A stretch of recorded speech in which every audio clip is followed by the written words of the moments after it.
సభకి నమస్కారం అండి. ఈరోజు మనకు ఒక శుభదినం. ఉప ప్రధానిగా చేసిన స్వతంత్ర సమరయోధుడు బాబు జగజ్జీవన్ రావు జయంతి సందర్భంగా మీ అందరికీ శుభాకాంక్షలు తెలుపుకుంటూ, నాకు ఇక్కడ ఈ అవకాశాన్ని ఇచ్చిన ముందు ఈ ఎండీపేట పెద్దలకి ధన్యవాదాలు చెప్పుకోవాలి. ఈ విగ్రహాన్ని నన్ను అడిగినందుకు, నేను ఇచ్చినందుకు, నన్ను ప్రతి సంవత్సరం కూడా మీరందరూ కూడా మాట తప్పకుండా ఆహ్వానిస్తున్నాం.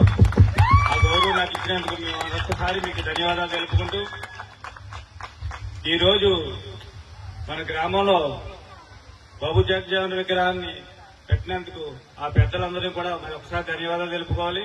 ఏంటంటే ఇప్పుడు మెగాస్టార్ చిరంజీవి గారి తమ్ముడు నాగబాబు గారిని తీసుకొచ్చి ఈ విగ్రహావిష్కరణ జరిపాం.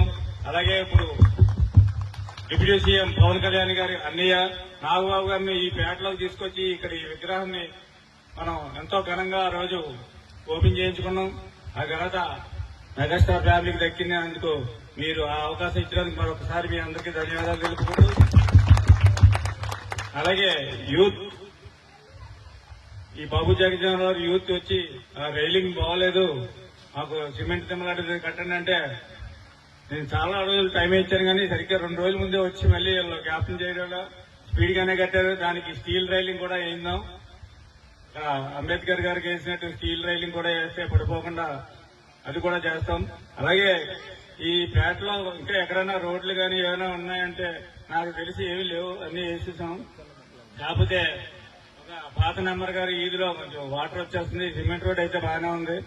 దానికి డ్రైన్ కూడా వేయడానికి నిన్న మన మేస్త్రి చిన్నకు కూడా చెప్పాం.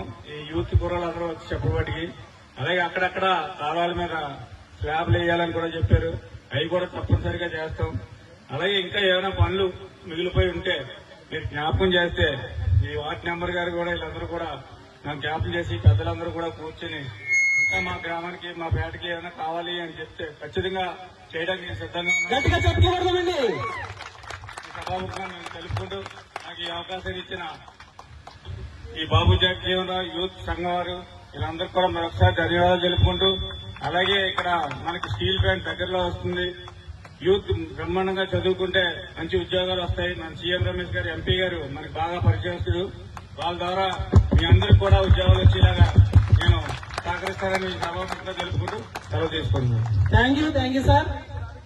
మరి అమూల్యమైనటువంటి సందేహాలను మరియు సలహాలు ఇచ్చినటువంటి